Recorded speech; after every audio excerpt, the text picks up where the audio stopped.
राधे राधे दोस्तों, आज हम आपके लिए ज्येष्ठ मास के कृष्ण पक्ष की अप्रैल एकादशी की कहानी लेकर आए हैं। पुलकित मन से भगवान श्री कृष्ण को नमस्कार करने के बाद धर्मराज युधिष्ठिर ने भगवान कृष्ण से प्रार्थना की, हे महाराज, अब मेरी इच्छा ज्येष्ठ मास के कृष्ण पक्ष की एकादशी के नाम, महात्म्य, पूजा विधान, कहानी आदि के बारे में विस्तार पूर्वक जानने की है, सो आप कृपा करके सुनाइए। श्री कृष्ण भगवान कहने लगे, हे राजन, इस एकादशी का नाम अपरा है। यह अपार धन देने वाली है। जो मनुष्य इस व्रत को करते हैं, संसार में उनको यश तथा कीर्ति की प्राप्ति होती है।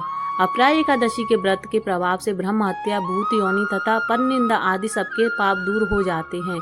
इस व्रत से पर स्त्री गमन, झूठी गवाही देना, असत्य भाषण, कल्पित शास्त्र पढ़ना या बनना, झूठा ज्योतिषी, झूठा वैद्य बनना आदि तक के पाप नष्ट हो जाते हैं। जो क्षत्रिय होकर युद्ध से भाग जाते हैं, वे नगर कामी होते हैं, परंतु अपरा एकादशी का व्रत करने से उन्हें भी स्वर्ग की प्राप्ति होती है। जो शिष्य गुरु से शिक्षा ग्रहण करते हैं और बाद में उनकी निंदा करते हैं, वे अवश्य नरक में पड़ते हैं, परंतु अपरा एकादशी का व्रत करने से वह भी इस पाप से मुक्त हो जाते हैं। जो फल तीनों पुष्कर में कार्तिक पूर्णिमा को स्नान करने से या गंगा तट पर पितरों को पिंड दान करने से प्राप्त होता है, वही अपरा एकादशी का व्रत करने से प्राप्त होता है। मकर के सूर्य में, प्रयागराज के स्नान में, शिवरात्रि व्रत से, सिंह राशि के बृहस्पति में, गोमती नदी के स्नान से, कुंभ में, केदारनाथ या बद्रिकाश्रम की यात्रा, सूर्य ग्रहण में कुरुक्षेत्र के स्नान, स्वर्ण अथवा हाथी घोड़ा दान करने से अथवा नवप्रसूता गोदान से जो फल मिलता है, वही फल अपरा एकादशी के व्रत से मिलता है। यह व्रत पापरूपी वृक्ष को काटने के लिए कुल्हाड़ी है, पापरूपी ईंधन को जलाने के लिए अग्नि है, पापरूपी अंधेरे के लिए सूर्य के समान है। अपरा एकादशी का व्रत तथा भगवान का पूजन करने से मनुष्य सब पापों से छूटकर विष्णु लोक को जाता है। अपरा एकादशी की कहानी।